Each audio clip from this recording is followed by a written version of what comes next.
So we've introduced the Fourier transform. So now let's get some examples actually working with it.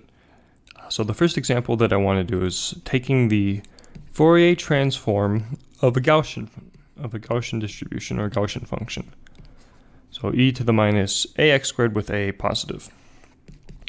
And here I'm going to use the mathematician's convention, which is that the forward Fourier transform is given by just the function times e to the minus I kx dx. All right. So no 2 pi up here, no constant out in front, just this. Okay, how do we integrate this guy? Well, now wait a minute. This is a Gaussian integral, and if you know how to do Gaussian integration, great. If not, go check my video on Gaussian integration, link in the description below. But this is something that we know how to solve from there. We know that for an integral of this form, e to or integral minus infinity to infinity e to the minus ax squared minus bx minus c dx, we know that this thing is equal to e to the minus c plus b squared over 4a times root pi over a. So we can apply this directly to this integral up here. And what do we get? We get that, well, our a is a, so that's unchanged. C is equal to 0. We don't have some constant term. And then our b is equal to, it's equal to what? It's equal to I times k. Right, so it's minus b, here it's minus ik, so b is equal to ik. And so what do we get? Well, we get e to the b squared, that's going to be ik squared, so minus k squared over 4a times square root pi over a. Okay, easy enough. We kind of cheated because we had the answer from a previous video, but I mean, all in well, we figured out what our Fourier transform for a Gaussian is, and I'll just comment on it. It's kind of cool because what just happened? We had a Gaussian function, Fourier transforms it. What did we get? We got another Gaussian, exactly another Gaussian. We have e to the minus k squared and then just a bunch of constants. And so Fourier transforming a Gaussian returned us a Gaussian. And that would, so this is actually, well, one of the, this is a very important property of the Fourier transform because Gaussians are very important in probability. And sometimes you Fourier transform your probabilities. And when you do with a Gaussian, you're going to get another Gaussian. And so that's a good thing to know. And it's also something kind of like an identity for the Fourier transform. At least, I mean, not strictly speaking, but just in the sense that it's a function where if you put it in, you get something the same out, or rather, you get something that's pretty much the same but very similar out. So that's cool. That's a very cool property of the Fourier transform. But we kind of cheated, right? We already did the integral in another video, and so why don't we do an example that's a little less cheaty?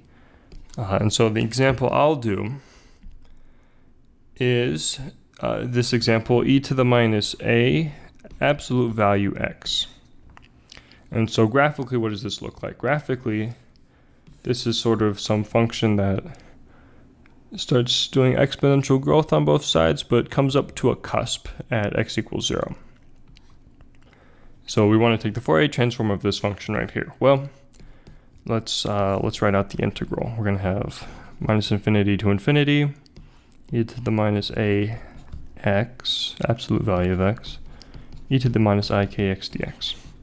Okay, well, the first rule, whenever you see an absolute value, is typically you want to split up the integral. And so that's what I'm going to do. I'm going to rewrite this as two integrals, one going from minus infinity to 0. And so in that case, what do we want? We want, this should be a minus ax, and so this should just be a times x, right? Because x is always going to be negative, so this whole thing's always going to be minus ax up here. Okay, and that's what we want from that. Then we have minus e to the minus I kx dx plus the other integral, 0 to infinity. Here we're going to have e to the minus ax, because we want this to be minus e to the minus I kx dx. Okay, looking good. And then I'll just rewrite these a little bit in order to make them easier to integrate. So we have minus infinity to infinity.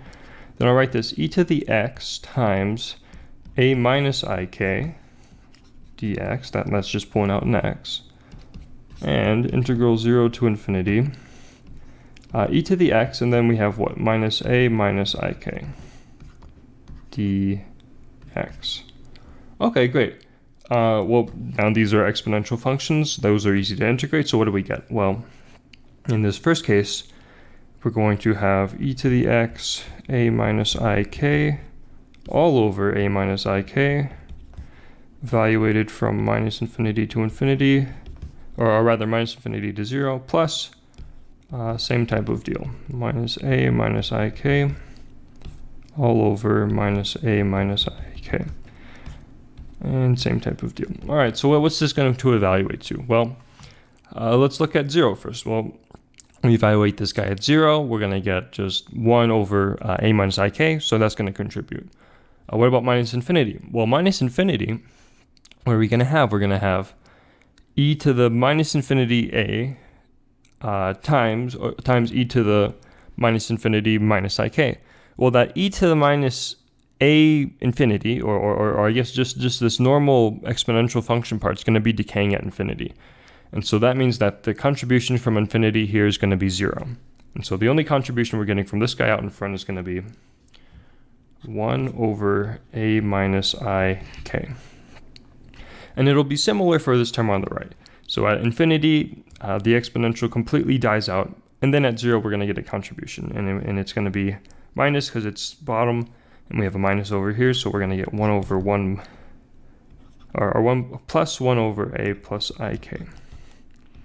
Okay. So we're done. We're officially done. But it would be nice to simplify this. And we can simplify it by getting everything under a common denominator. And how do we do that? Well, all right, multiply. Yeah, so how do we do that? We're going to get a plus ik over, multiply these two. What do we get? A squared plus k squared plus, and then same type of deal. A squared plus k squared. And so this whole thing comes out to 2a over a squared plus k squared. Okay, so we've done it. We took the Fourier transform in both of these cases, and these are what we got for each of them. And I'll just say that there aren't, this is kind of a funny function to pick, and the reason I chose it is because there aren't too many functions that you'll actually have to go out in the wild and just take a raw Fourier transform of. I mean, you're already pretty constrained in what you can do because you have to choose something where this integral actually converges. And so, in the case of a Gaussian, it converges because at plus and minus infinity, you have the exponential pulling everything down. Same in this case. But like most ordinary functions, you can't take the Fourier transform of. For example, any polynomial. I mean, any polynomial is going to be unbounded. And so when you take this integral, it's not going to converge. And so because of that, there aren't too many functions that you actually take the Fourier transform of. And you might start wondering, well, then wait a minute, why is this thing useful? There's only a couple functions I can take the Fourier transform of. And the answer there is that there are more tricks that you can do with the Fourier transform than just taking a Fourier transform. It's useful for its other properties. But I think I'll stop there, and I'll start going more into those other properties in a future video. And so I hope to see you there.